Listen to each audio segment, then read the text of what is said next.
The constant pull of approaching business planning through the lens of a business's ministry operating system is this draw towards integration.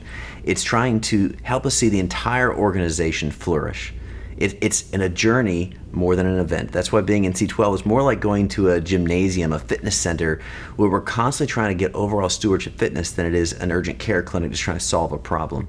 And to help us look at where there may be gaps unaware for further integration and better overall flourishing of the businesses we steward, let's do a little different assessment on the state of our businesses, again, through the lens of a business's ministry operating system.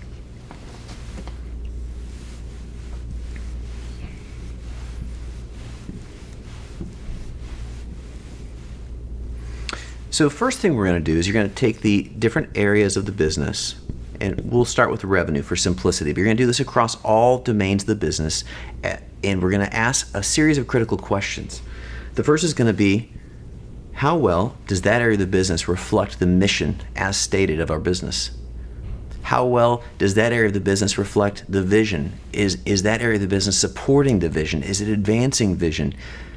Could you look at the way you plan and execute that dimension of the business and see evidence of the vision that you've got stated? Now we also want to ask the question, we talk a lot about core values and culture, so how do those values of the business reflect and change the way we go about that part of the business? Are we taking them off the wall into the very fabric of how we behave and operate?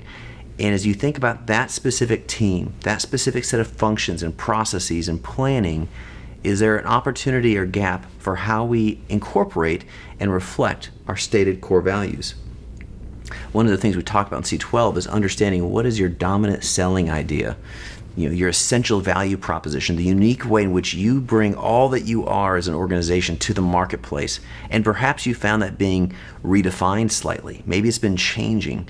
But what's so easy to do is have a rapid pivot for a part of the way you express your dominant selling idea, your DSI. Perhaps you've had to shift towards an e-commerce distribution process, or you've had to go to a remote workforce. And so one area may be forced, but you've not stopped and actually made sure that there's consistent integration and support of that DSI across all the other dimensions of the business. Perhaps the shift of how you're doing sales is gone great, but there's a need to shift how you're doing cash flow or billing and payments. And so it's a chance to, again, in a 1 to 5 fashion, rate how well would we say we are on track with reflecting and integrating that part of our strategy lens into each area of our organization. And the last question being, we have an overall organizational strategy.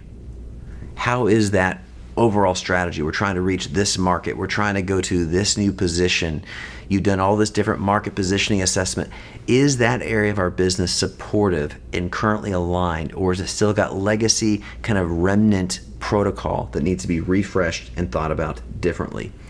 All these different questions allow us to then score this out, and we may find that entirely separate from results we're seeing today, this may identify gaps and opportunities for integration that, while they're not causing dysfunction today, they either pose risks for tomorrow or opportunities to better unleash building a truly great business for an even greater purpose tomorrow.